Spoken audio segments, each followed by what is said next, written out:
Hey guys, I picked up this old used snowblower on Craigslist and I actually got it for free and I'm going to try to fix it up and see if I can sell it. So the thing's got a lot of problems. The rubber drive belt is worn out, so that needs to be replaced. The bottom cover needs to be replaced. It probably needs new belts. It's got some bent up pieces of metal, so it's got a lot of problems, but I can fix them all, I think, as long as I can get the machine started. So the first thing I'm going to do is try to get it running right now. I'm going to check the oil and drain all the fuel from the carburetor and give it some fresh fuel and see if I can get it to run. If I can, then I'm going to start ordering parts and fix it up the rest of the way. All right, let's get to it.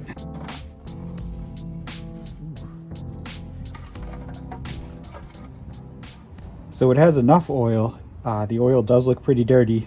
That should be good enough just to get it running, and then after I get it running, I will change the oil.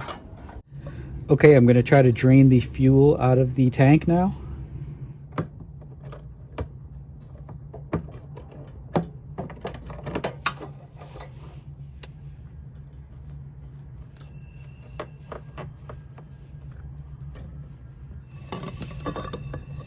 This will probably work.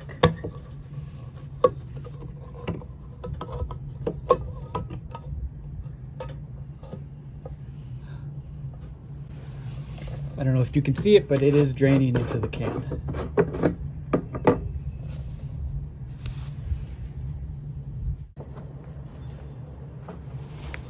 If I'm able to get this machine running, I will definitely replace the fuel lines because those are in rough shape. All right, next I'm going to take the bowl off of the carburetor. I don't know if you can see it under there. I'm going to drain any fuel that might be up in there out. It's going to be a little hard to see because it's underneath this cover, but I will do my best.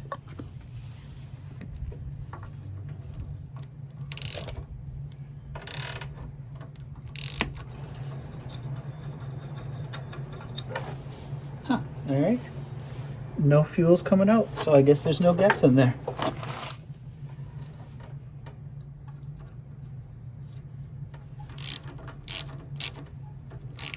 All right, now I'm gonna put some fresh gas in there. I'm not gonna fill the tank. I'm just gonna put a little bit in, just enough to see if I can get it started.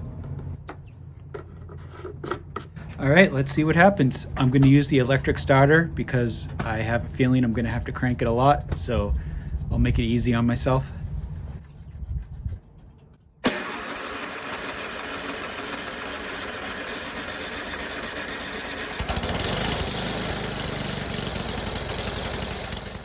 I later discovered that the line for the primer bulb is broken, so I didn't actually prime it, which is why it took so long to start. So it probably would have started up with minimal cranking if I had actually been priming it.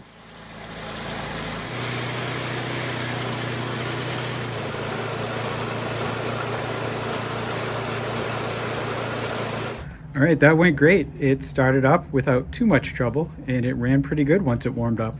So I ran it out of gas and now I'm going to drain the oil.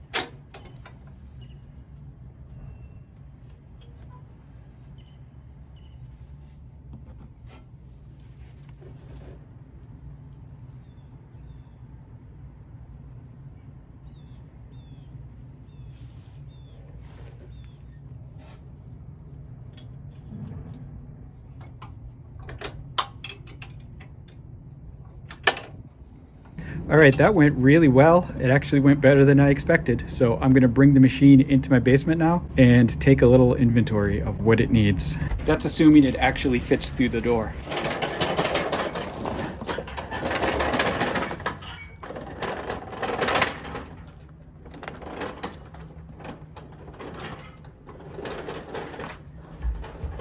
All right, so just a quick rundown of what this thing's gonna need. It's going to need, I think, a new muffler. It probably doesn't need a new muffler, but it looks so rusty. I'm going to give it a new muffler, new spark plug, new oil, which I have the oil ready to go. It definitely needs a new drive ring, which is the rubber ring inside the transmission that makes it go. I don't know if it needs new belts, but the thing is old enough that I'll probably just get new belts for it anyway. I don't think they're that expensive. Let's see, the bottom cover is broken. That's the piece that's sitting on top. So I'm going to get a new one of those. There's definitely going to be more because the axle's pretty loose, and I don't know what it's called, but this auger axle is also kind of loose, so I'm going to have to take it apart a bit and see what it actually needs. But for starters, all those parts should make a pretty big difference, and I should be able to get this thing working very well after that. All right, I'm going to place an order, and I'll be back when the parts arrive. All right, guys, it's a few weeks later. Santa has left me all sorts of goodies to put on this machine. When you lay them all out, there's actually not that many parts. I was expecting it to be a much bigger pile. All right, so the first thing I'm going to do is take the gas tank off and clean it out. There's a lot of gunk inside, so I'm going to try to maybe use some dishwashing liquid and just shake it like crazy and clean everything out. But first I have to remove it.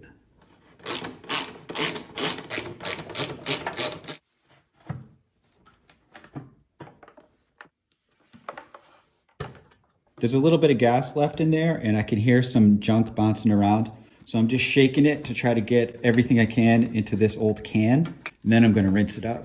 Okay, I'm just going to put a splash of dish soap in there and some very hot water. Now I'm going to take it outside and shake it and try not to burn myself. All right, it's a little too dark out to actually show you what I did, but I can tell you what I did. I put some hot water in here and some dish soap and just shook this tank around vigorously. Then I let all the soapy water drip out, and then I just put some clean hot water in there and shook it again like crazy. And it looks very clean inside there now. A lot of gunk came out, and now it should be good. If you were going to do this, make sure you let the tank dry thoroughly before you actually put any gas in it and try to use it, because that water will get into the engine and that will not be good. So I'm going to set this aside for now and move on to the next thing. Okay, I need to replace this fuel line, but to get to that, I need to take some of the motor apart. So I'm going to start over here, and I'm going to take this cover off, and then I'll see what I can do from there.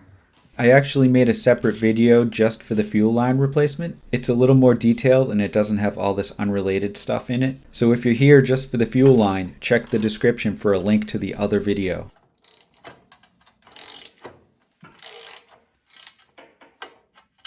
This screw is actually not turning, it's completely stripped. Luckily the screw is sticking out, so hopefully you can get these vice grips on it and turn it that way.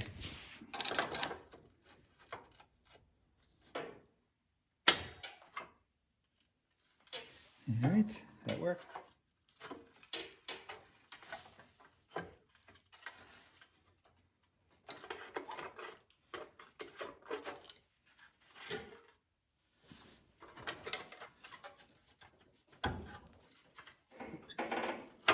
There we go. Here.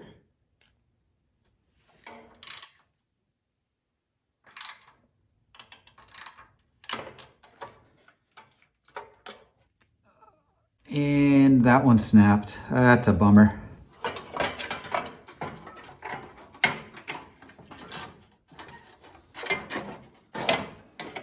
There's a ground wire connecting this part of the engine cover to the bottom of the throttle, and I have to disconnect that also.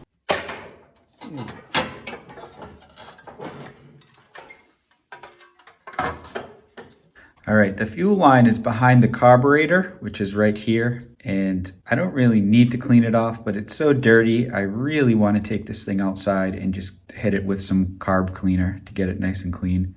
So I think I'm going to do that right now.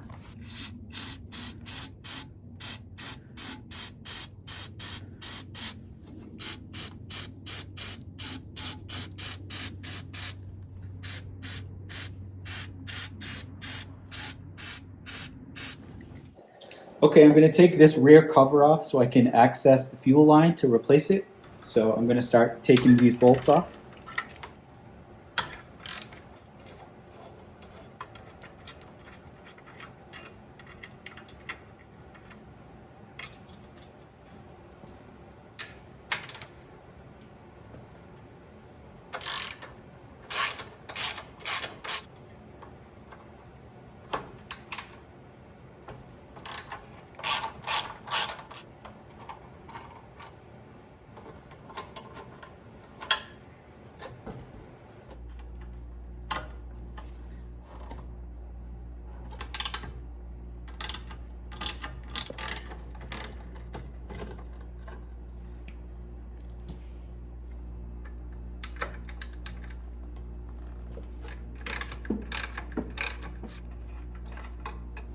One thing I forgot to show you here is that you have to disconnect the throttle rod from the throttle lever before you can remove the cover. I suggest you take a picture of this before you disconnect it, and that will come into play later on.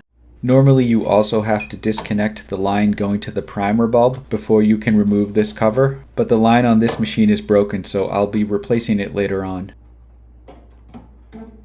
Okay, this is the fuel line. It goes behind all that and comes out here. So I need to disconnect it and then try to remove it.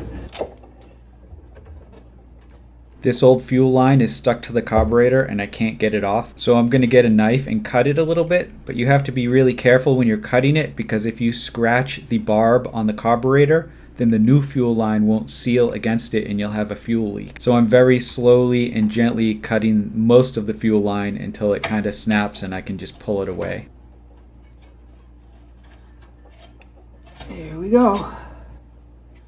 Okay, this is the old fuel line. It's two pieces, this long piece and then this little tiny nub. And this is the fuel shutoff that goes like this. So this goes up into the tank and this goes into the carburetor. So I need to cut new pieces out of this new roll I have.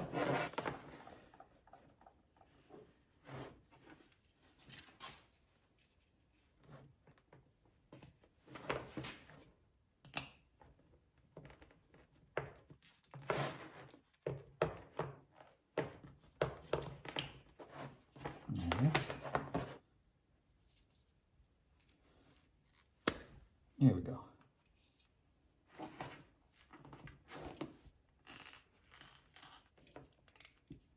Ooh, almost got my finger.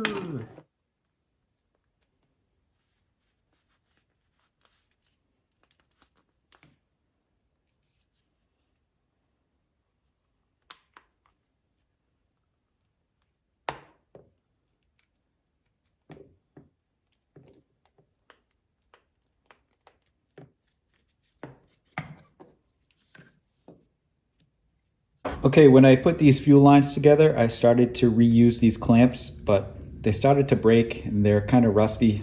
So what I did instead is I bought some of these new bolt-on clamps, and these are going to make it a lot easier. The next person who owns this snowblower is really going to thank me. So I'm going to clamp this together and then install it in the machine and then put the rest of the clamps on.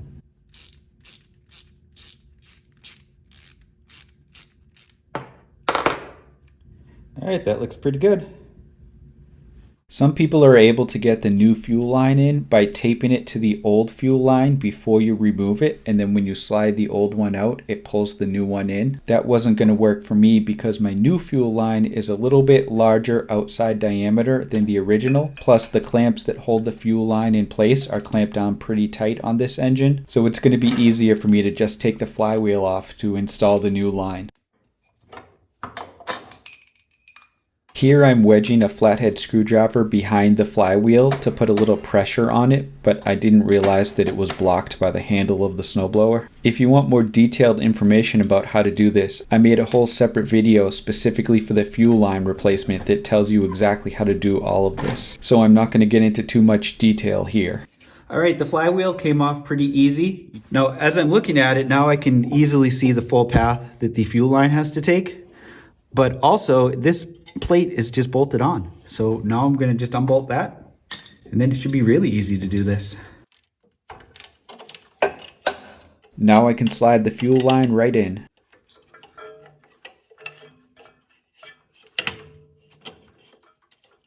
I have to feed on the new clamp before I try to slide it on the carburetor.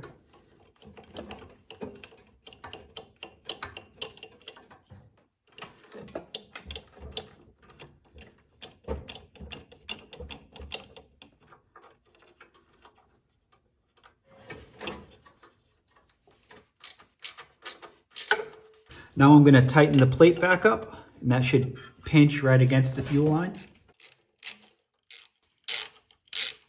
Now I'm going to put the flywheel back on, and like I said, it's keyed on the shaft, so you have to make sure you line it up just right. This thing is heavy too. Oh, it's not easy to do.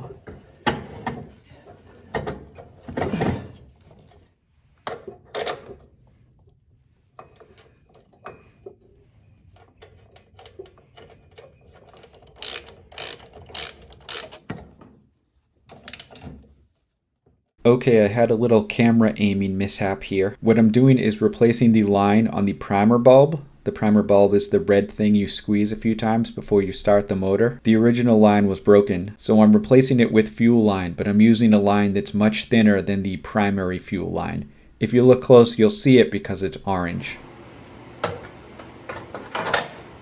Okay, I have to guide this primer line behind the fuel line. So you grab it down here and pull it pretty tight and just slide the cover on. You also have to make sure the spark plug wire goes through the little notch that's up there.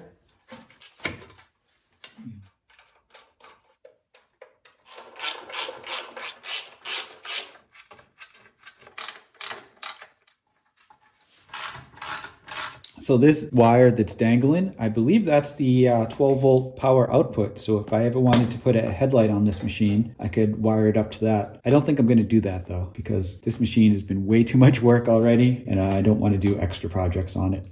All right, so this orange line is the primer line that plugged into there. Now I'm going to loop it behind the fuel line and around and onto the carburetor right here. Actually, I'm going to cut a little bit off of it first because it's a little long.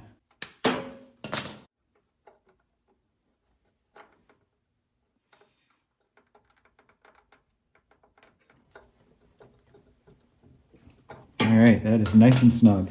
All right, this part of the throttle lever actually needs to be up here on the top of the fuel line. So I guess I should have lined that up before I put the cover on. Rather than take the cover off, I just unbolted the air intake so I can slide it up that way.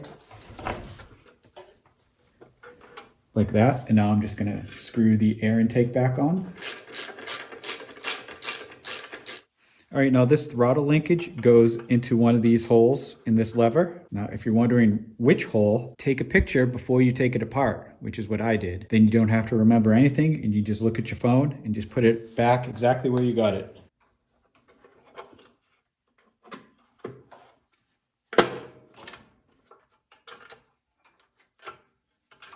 So the first time I put the cover on, this lever wasn't moving the throttle linkage correctly. And I'm not sure why, but I took this whole plate off, checked it out, everything looked fine. And when I put it back together, now it's working. There's a little spring that goes right in this notch. And I wonder if it wasn't seated correctly and maybe it was causing the spring to bind up. I've been told that that spring can break and that can cause the lever to not work anymore. But my spring definitely wasn't broken and it's working great now. So now I just need to get this last piece of cover on.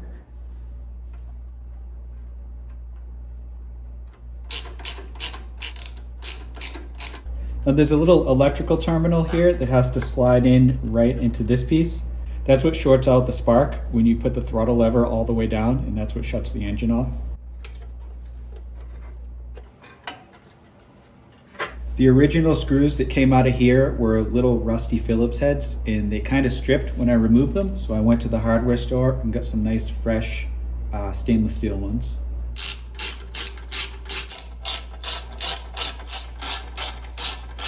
Now there's one more screw on the front here by the oil dipstick tube, and that snapped when I took it off. So for now I'm just gonna leave it and I'll see if I can do something about that later on.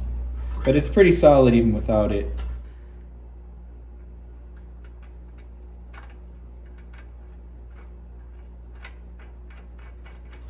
I got a new spark plug while I was on my shopping spree, so I'm gonna replace this one.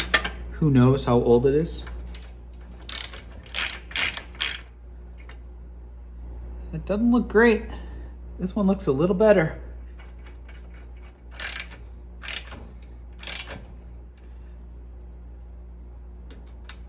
Okay, now I need to bolt this mounting plate back on and then put the gas tank back on.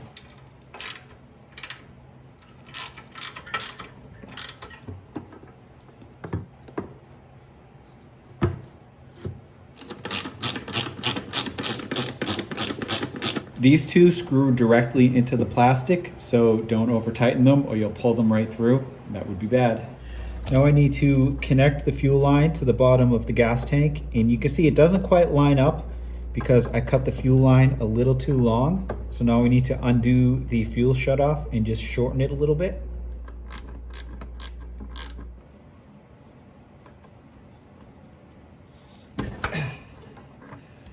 So I'm going to try to cut about 3/8 of an inch off of this hose, and I'm going to try to do it without cutting my fingers off.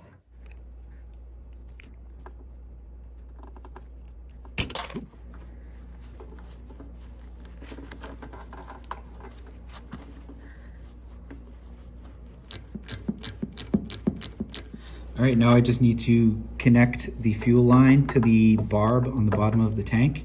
And that's probably the weakest point in the fuel line. So try to be careful not to break it off. Now, how do you actually be careful? Like, what do you do to be careful? I don't know. Just try to be careful.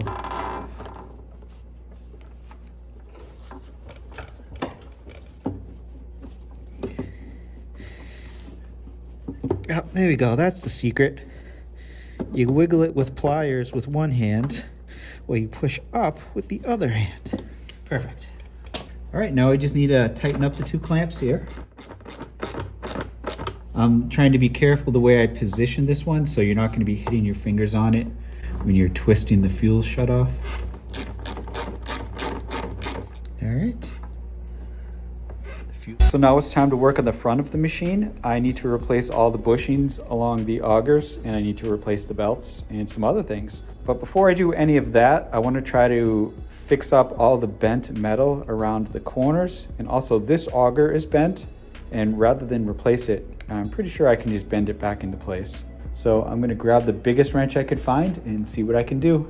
Working metal like this is kind of a slow, tedious process, so I'm going to play this part of the video back at high speed. There's no real secret to what I'm doing, I'm just slowly bending everything back into place.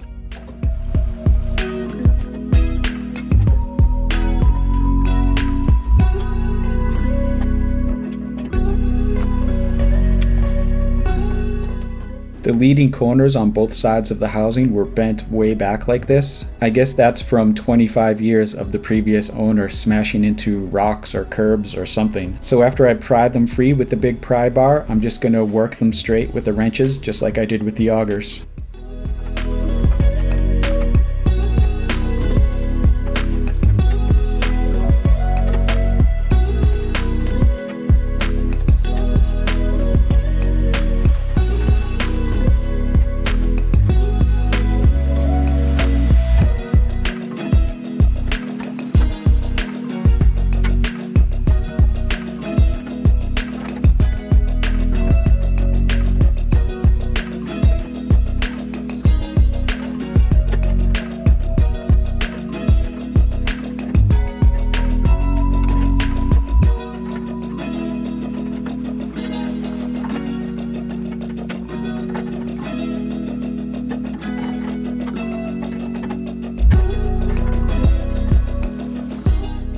Alright, they're not perfect, but they're much better than they were before. When I have the machine apart more, I'll take the housing outside and try to get it a little bit better with a hammer, but this is good enough for now.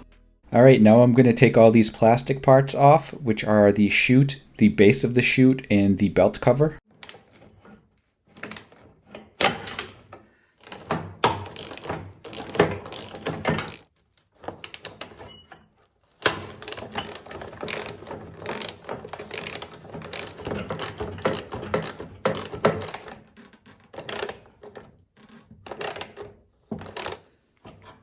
The base of the chute comes off with 5 bolts, and they're a little bit thicker, so none of them break, thankfully.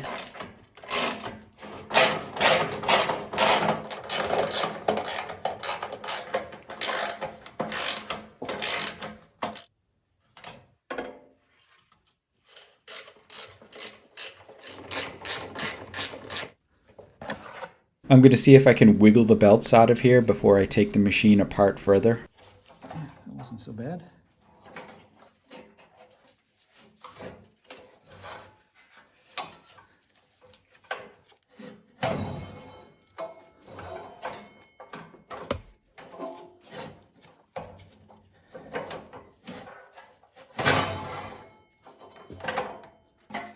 Although I'm going to try to get the drive belt out of here too.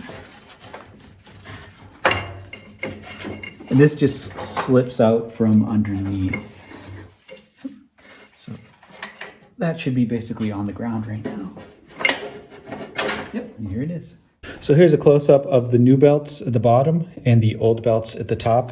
You know, I'm not an expert on belts, so I don't know how much life these old ones have left in them, but they're pretty old, I can tell you that. Replacing them is a good idea for a 25-year-old snowblower. I assume they're original.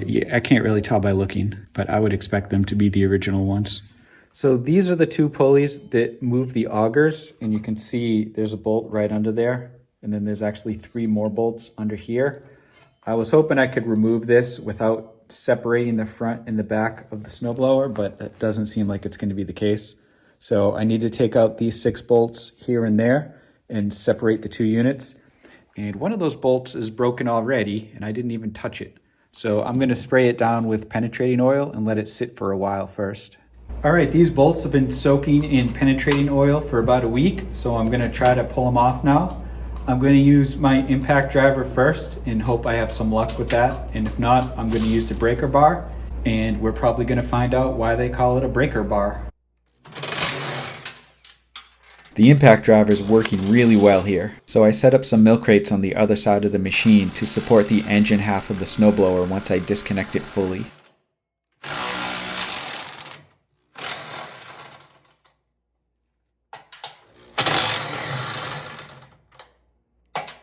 Now I'm going to throw the wheels back on just to make the engine half of the snowblower easier to move around and get out of the way while I work on the augers in the housing.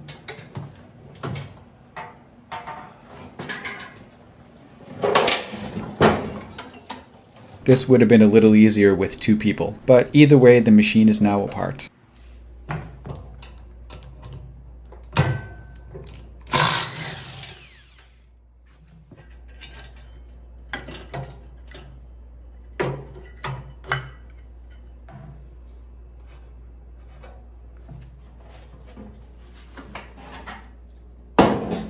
So there's 3 bolts right here I have to remove, and then there's 3 bolts on each side I have to remove, and then the augers should slide right out.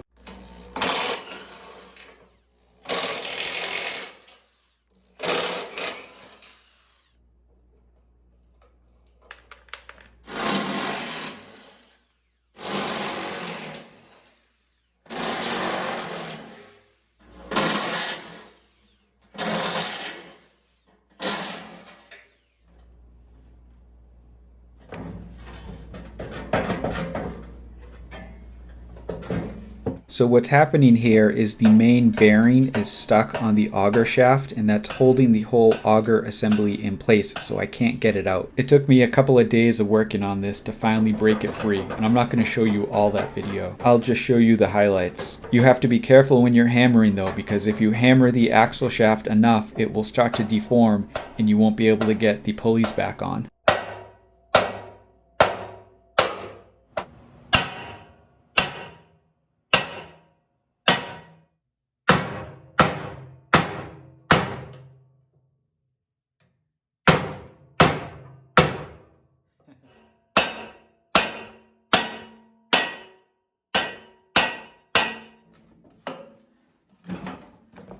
Okay, the bearing has moved enough now that I should be able to use a gear puller to get underneath it and pull it the rest of the way off.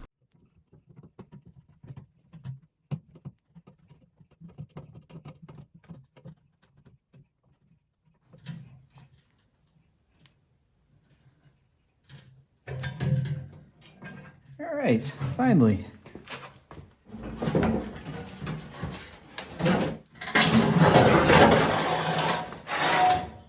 Okay, I think now's a good time for me to take this outside and hammer out the rest of the dents over here and there. I hammered them out for the most part, but I'm going to try to get them really good. And it's daytime, so it's okay for me to make a lot of noise.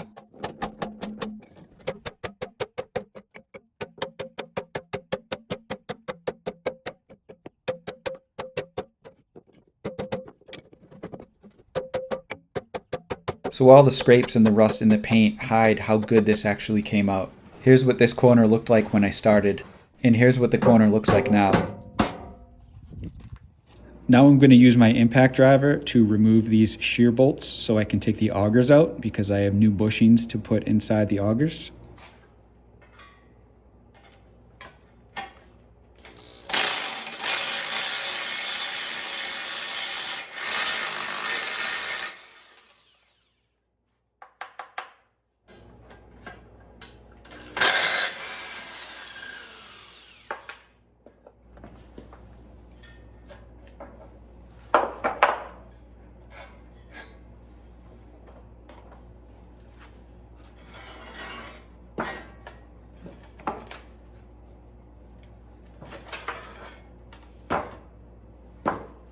So these are all the plastic bushings that go in and around the augers. So now I'm gonna take off the old ones and put these new ones on.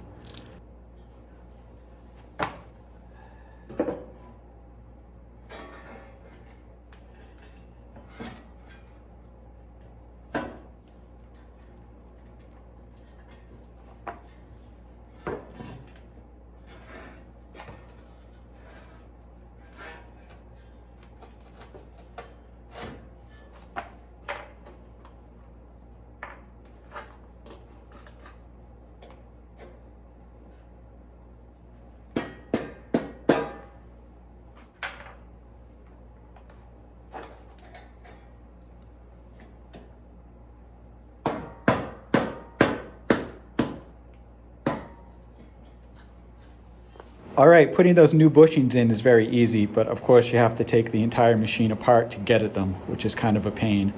But the augers are nice and tight now. They're not flopping all over the place like they were before, so that should make it work a lot better. Now I just need to put the shear pins back in, but my shear pins are, one of them's in bad shape and the other one's the wrong size. So I'm gonna have to go to the hardware store and grab a pair of new ones. Okay, I got my new shear pins, and they're the style that use retaining clips to stay on, not the kind that bolt on, which I like these ones better because these ones can get loose and fall out, and then your augers will stop spinning.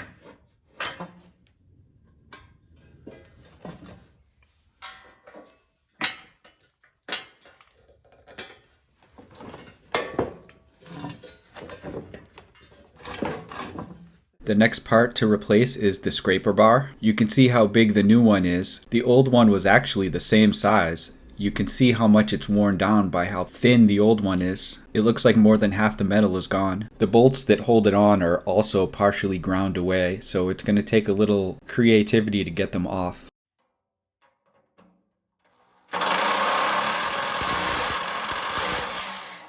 The rest of the bolts are too worn down to remove with a socket, so I'm going to introduce them to Mr. Angle Grinder. Mr. Angle Grinder removes every bolt, every time.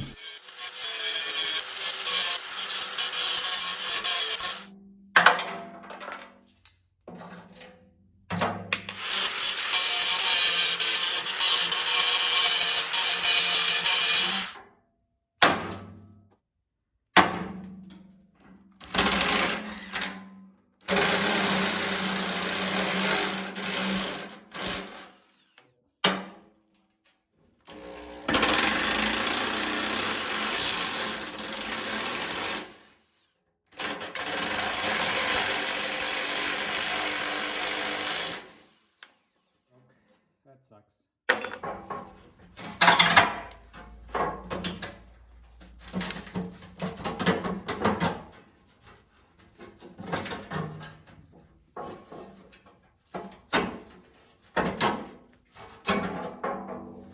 So this is what a worn out scraper bar looks like, and this is what a brand new one looks like, and they're the exact same part. And all the missing metal is just this edge scraping across the ground year after year after year.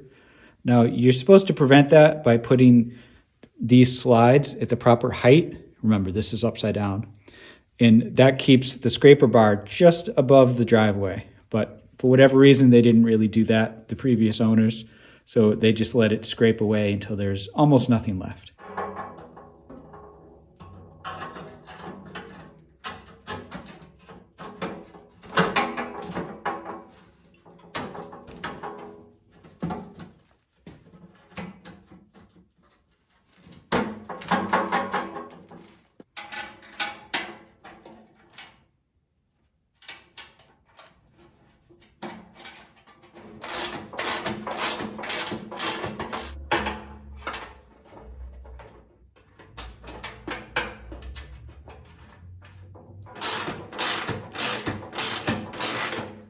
All right, these are the new plastic bushings that go on the end of this axle, and I'm just going to throw some grease on there before I put it together for the final time.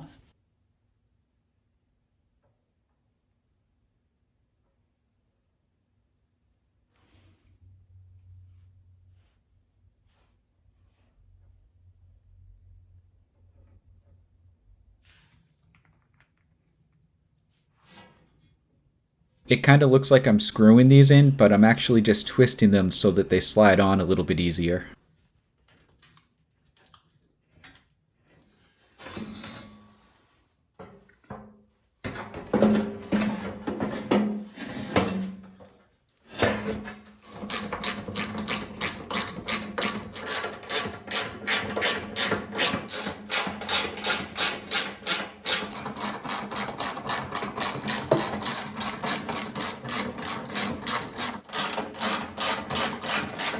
This is a new bearing to replace the old one that took me a long time to remove. I still have to tap it on because the shaft is deformed a little bit from all the hammering earlier.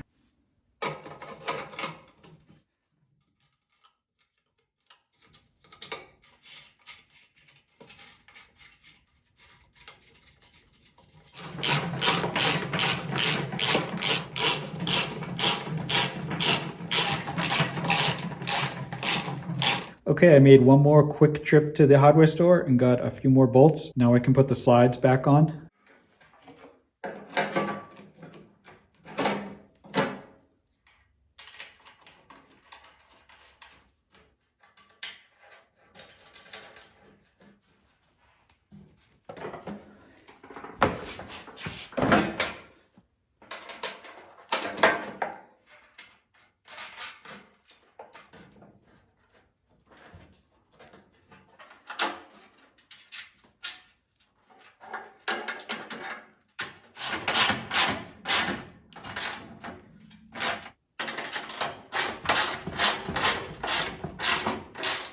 So I left the slides loose and I'll do a final adjustment on those once the machine is back together. But the scraper bar is nice and tight.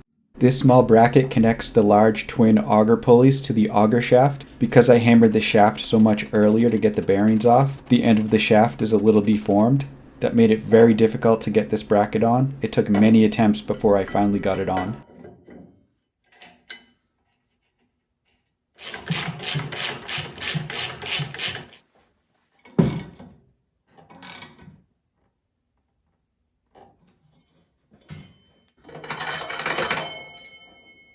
That rolls really good now. Between the new bushings and the new bearing, it's so smooth. This thing is going to be a beast when it snows. Okay, before I put the two halves of the machine back together, I'm going to put the drive belt on. This is a good time to do that because I have so much clearance to reach under. So it goes around this large silver pulley that's about this big, and then it goes over this pulley, which is the engine pulley, and this is just the tensioner. This one is for the augers, so we're not doing this right now. So you can just slip this behind the tensioner and all the way down. Reach in and pull it up like that.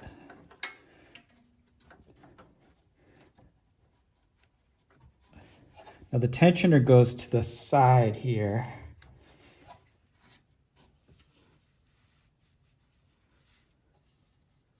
There we go. There's supposed to be 6 bolts holding the front and the back of the machine together, 3 on each side of these pulleys. I have to replace 2 of them, so I'm going to put the machine together with the 4 that is still in, and once it's together, I'm going to reach into the machine and put the 2 replacement bolts in. All right, this is definitely a 2-person job, so if you have a helper, that will make this a lot easier. I have my motor half of the snowblower leaning against a bench, so it's kind of stable. And this piece of plywood under it adds just 3/4 of an inch of height, but that's actually the ideal amount of height to make it very easy to mate the 2 pieces together.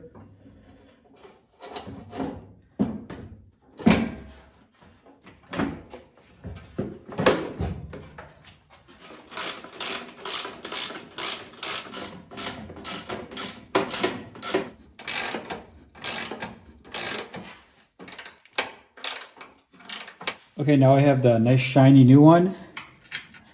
All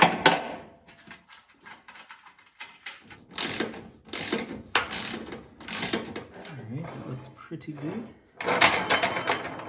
All right, now we're doing the same thing here with this top one. And it's higher, which makes it a little easier, but the opening for the chute is on the other side. So you have to reach in the front to get all the way over here.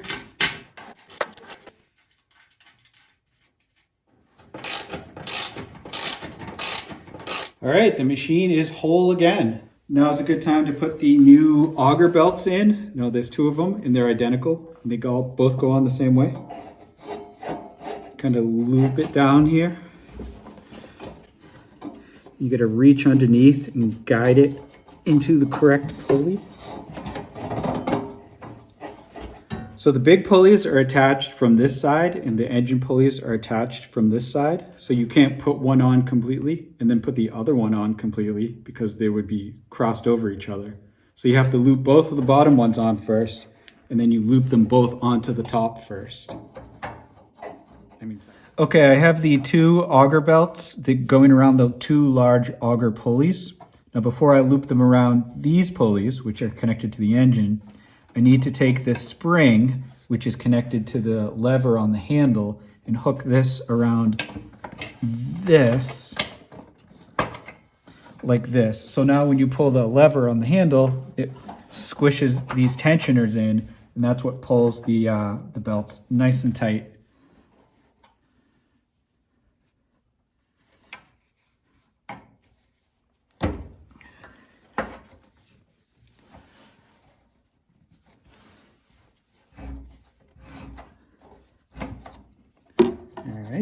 Let me just remind you to make sure that your spark plug is disconnected when you're doing this, because this is the crankshaft of the engine. So turning this is turning the engine.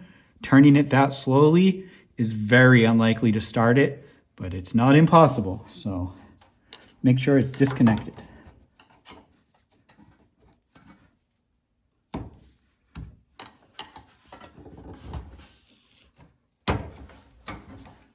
So one of these belts is a lot looser than the other one, and that makes me a little nervous. Now I'm going to put the plastic belt cover on, followed by the plastic base for the chute.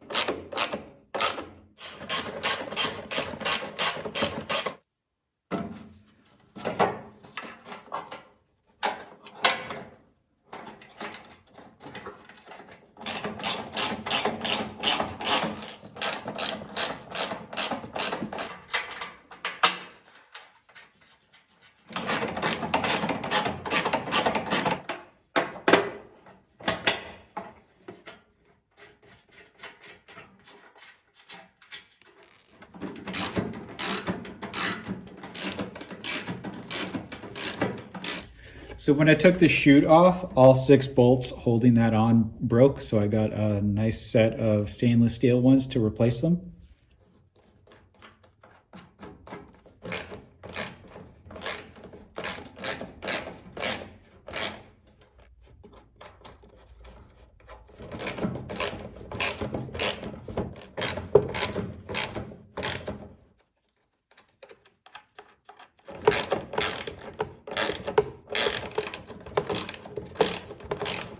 So these bolts hold on the plastic bracket, but when you tighten them, you're not really clamping down onto the lip. You're just clamping the bracket that holds it on to this top piece. So what that means is this is a little loose, but you kind of want it that way because once it's all full of snow and ice, you don't want it to get jammed up. You still want it to be able to rotate freely.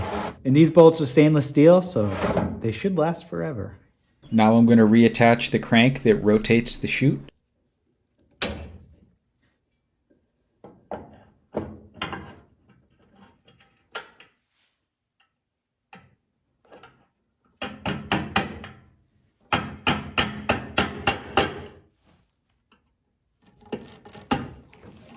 All right, so I just pushed on one side of the pin to separate a little bit, and now I can easily put the clamp in there and bend them so this isn't going anywhere.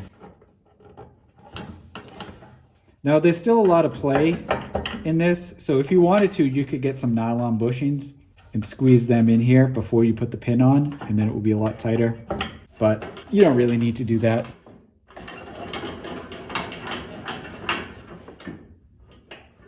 All right, now we're done with all the accessories, so I need to tip the machine back up on the mouth so I can access the drivetrain and work on that for a bit. All right, I just found a mistake I made when I put the belts on earlier. You can see right here, there's a little retaining piece that's underneath the belt. That's supposed to be on top of the belt, and that's why one of the belts was a lot looser than the other. So I need to get this belt underneath that clip, and then this will be all set.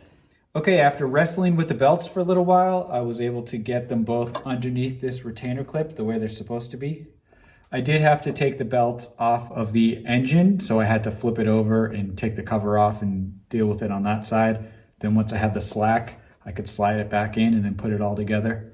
So it was a pain in the ass, but better to find out now than when I'm trying to run the machine. So this is the drive ring, and this one is extremely worn down, so it definitely has to be replaced. So the way this works is this disc is connected to the motor and this spins with the motor, and then this disc is connected to the wheels. And when you pull the drive lever, it pulls that up and touches. And the gear ratios work by shifting the lever on the handle, and it moves this back and forth. So depending on where it's going to make contact, this would be a really low gear. A little bit further would be a little bit of a higher gear.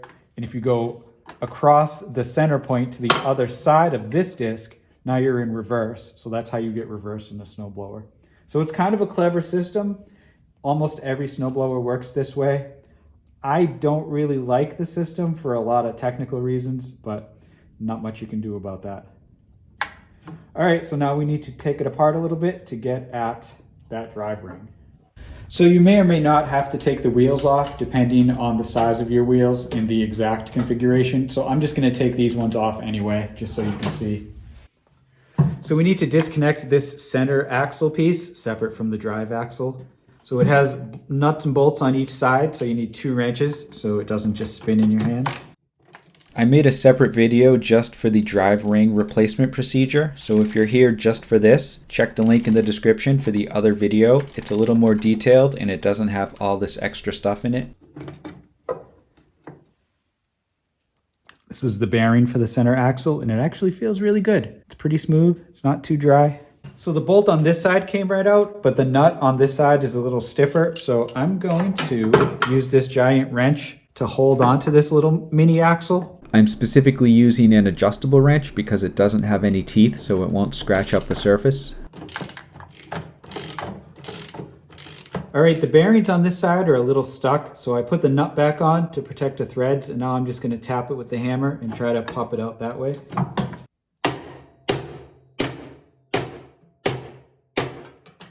Here's a close-up of the bearing that's stuck. At first, what I thought I was looking at was a lock nut in the center of the bearing holding it onto the shaft, but then I realized what I was actually seeing was the end of the shaft is a gear and it connects to the larger gear. So those are just the gear teeth that you're seeing. So it kind of makes sense that it would rust in place because with all those gaps, a lot more water and snow can get in there and cause rust. So I didn't realize this right away and I kept hammering away at it for a long time, which is not ideal. Once I realized what I was dealing with, I went and grabbed my gear puller again and I was able to pull the bearings off with that.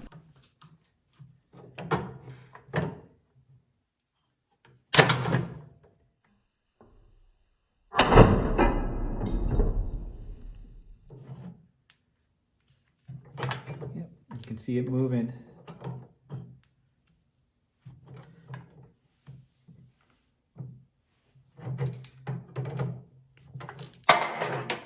And just like the bearings on the other side, they're in pretty good shape. They're not as good as brand new bearings, but they're not really grinding. So I'm just going to reuse them.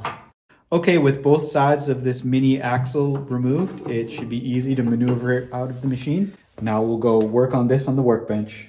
So they're not usually as dirty as this, so I'm going to give this a little cleaning first because all this dirt can potentially fall on the disc and interfere with the new rubber ring when I'm trying to move the machine.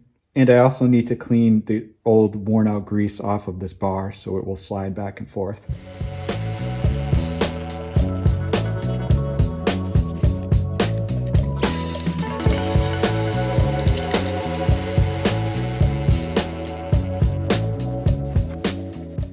All right, I got everything cleaned up as good as I can. Now we need to take this disc apart so I can get the rubber ring off. They're all a little different. In this one, it has 3 bolts on one side and then 3 bolts on the other, and you have to remove them all. These 3 are going to be a piece of cake. I can use my socket, but because the manufacturer hates me, these 3 I'm going to have to use a box wrench because you can't really get a socket in around this piece. So it's kind of hard to prevent it from rotating because this piece is on a bearing. So I'm going to put it back on the axle and I'm going to hold the axle with a regular adjustable wrench. I'm not going to use pliers because pliers will damage the shaft.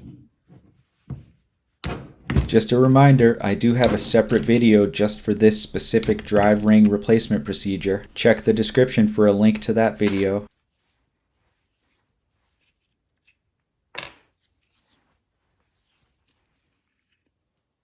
That was the easy part, now it's the hard part.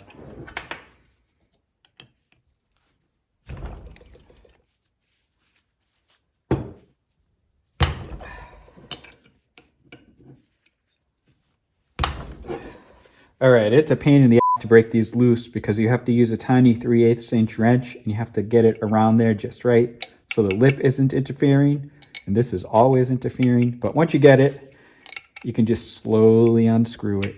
If you happen to have watched my other video where I replaced the drive ring on a tracked snowblower, that snowblower is many years newer than this one, and all of the bolts are on the same side, so you can easily use a socket, or you can even use a drill or an impact wrench.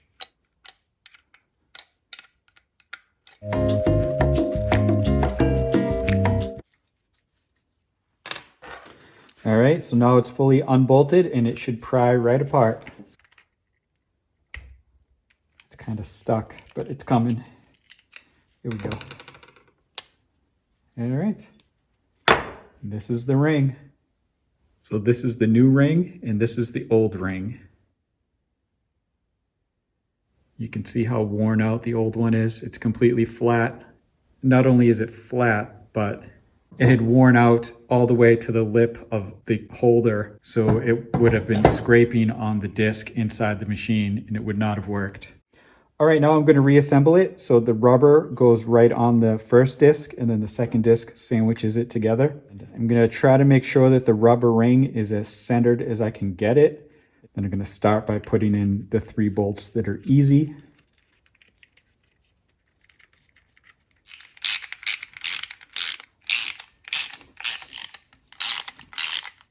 All right, the first 3 are on there nice and tight. Now you need to do the back ones, which were the difficult ones.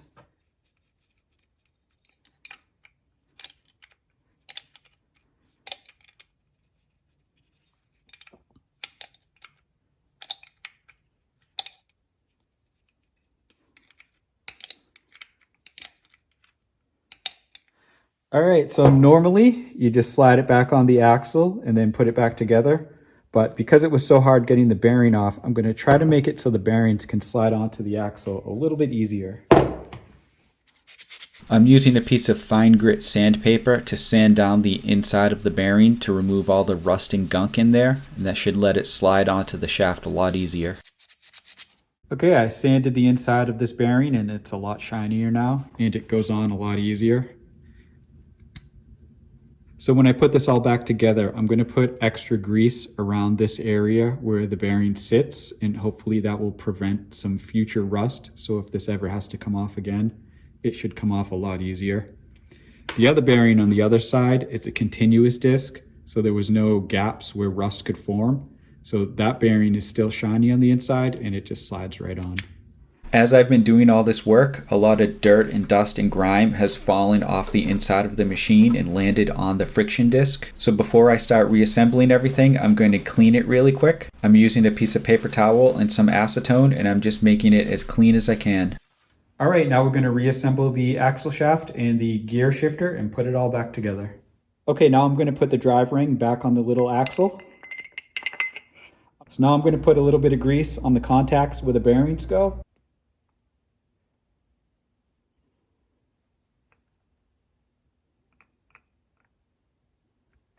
So the gears on this axle line up with the gears right here. And there's a little hole in the top of this piece that goes into this pin right here.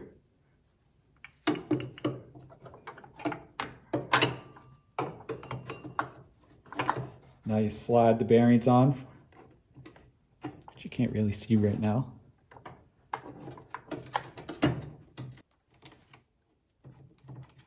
You want to use that same adjustable wrench to hold the axle in place while you tighten it.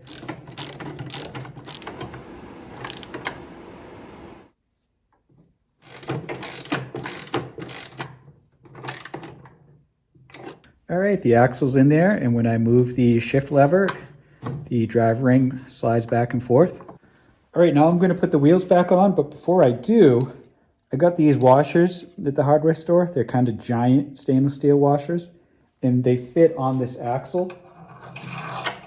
One of the problems this machine had was that the axle was kind of loose in the body of the snowblower. So these washers are just the right thickness that now when I put the wheels on, everything will be nice and tight.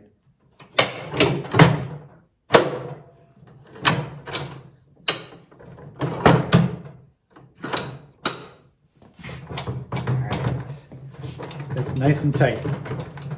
All right, now I'm gonna do something that it looks like this machine has never had done before. I'm gonna grease up the gears and I'm gonna grease up this mini axle so that the piece can slide back and forth. This thing looks bone dry. Who knows if the previous owner ever did this maintenance, but it should operate really good once it's done.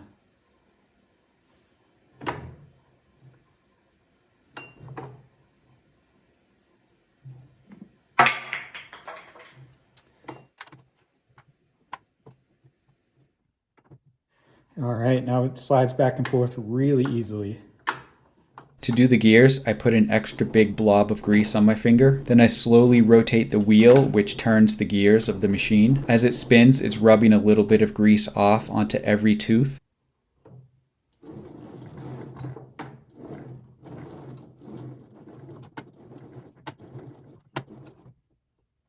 With all that grease on there, the more I rotate it, the more it's kind of spreading it evenly on all the teeth. But you can already feel a huge difference with how smooth it rotates. Okay, that's it for the insides. So now we're going to put the cover back on.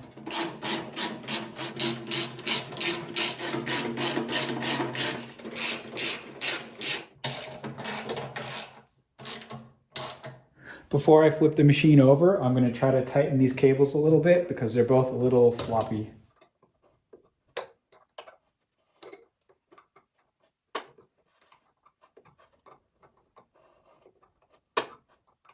It's a little hard to see what I was doing, so I'm going to zoom in and show you up close.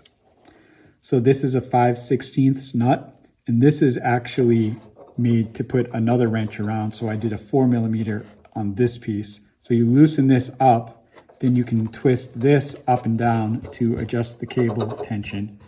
The cable actually rotates on this sleeve, so it doesn't tighten the cable when you do that. So then you twist this until you get the cable tension just right, and then you tighten the nut back down on there, and then get it good and tight, but not too tight, and now your cables are nice and tensioned. The cables are still a little loose to the touch, but when you pull the lever, they get nice and tight.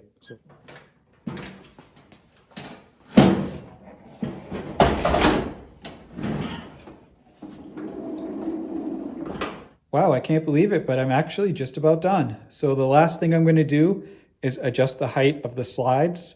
And what I'm going to do with that is put a thin piece of metal underneath the scraper bar, and that's going to set the height of the slides. So the scraper bar won't scrape directly on the driveway. It'll be just a little bit off the ground. So the metal I found to use is these stainless steel washers that are actually for a different project, but they're nice and thin. So this should lift up the scraper bar just the right amount.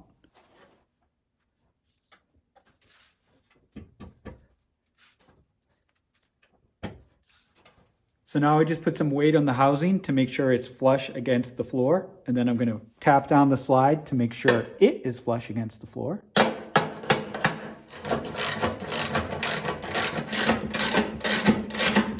Same thing over here. I'm going to put weight on the housing. Then I'm going to tap the slide to the ground.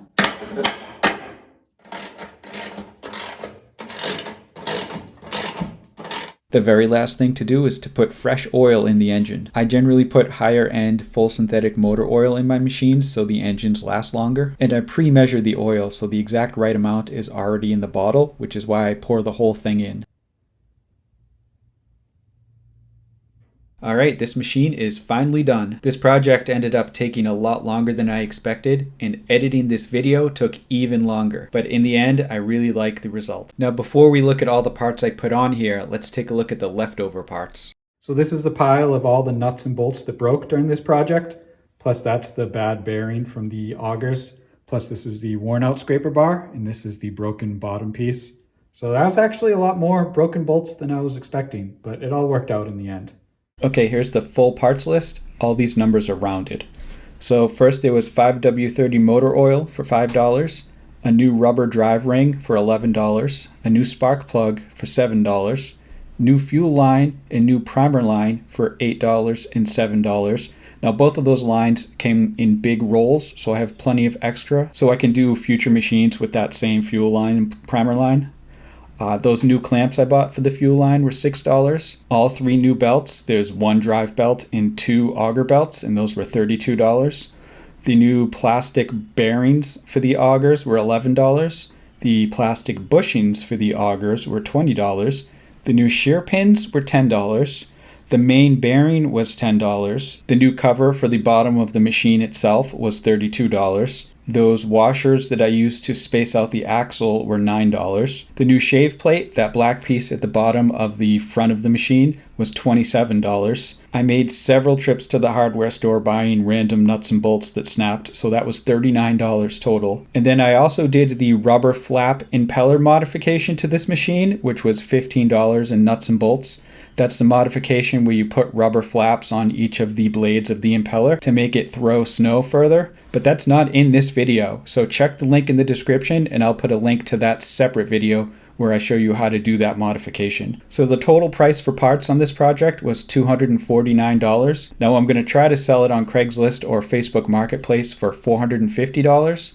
So that's going to give me about $201 in profit. Now that's not a whole lot of profit considering how much time and effort I put into repairing this machine, but I'm really mostly doing it to make these videos. I'm not really doing it as an actual side business. This YouTube thing is the side business. All right, that's enough talking. Let's take this machine outside, fire it up, and see how it runs.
Hey guys, I think I know what's going through your mind right now.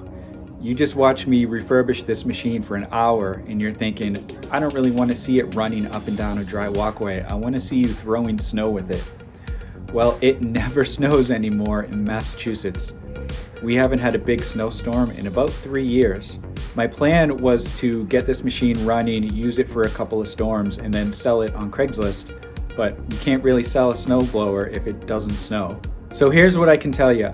Next year, if it snows, I'm going to use this red machine to snowblow, and I'm going to keep using it until I'm able to sell it. I will pin a comment down below with a link to the video of me using this machine. So if you're watching this video and it's maybe 9 months or more after I posted it, check down below and there may be video of me using this machine. If not, it's got to snow again someday. I mean, it's not going to not snow ever again, right? All right, that's the end of my longest video ever. I hope you like this longer, detailed type of video. I do have more machines I want to refurbish, so hopefully there'll be more videos like this to come. If you like it, make sure to like and subscribe. I'll see you later.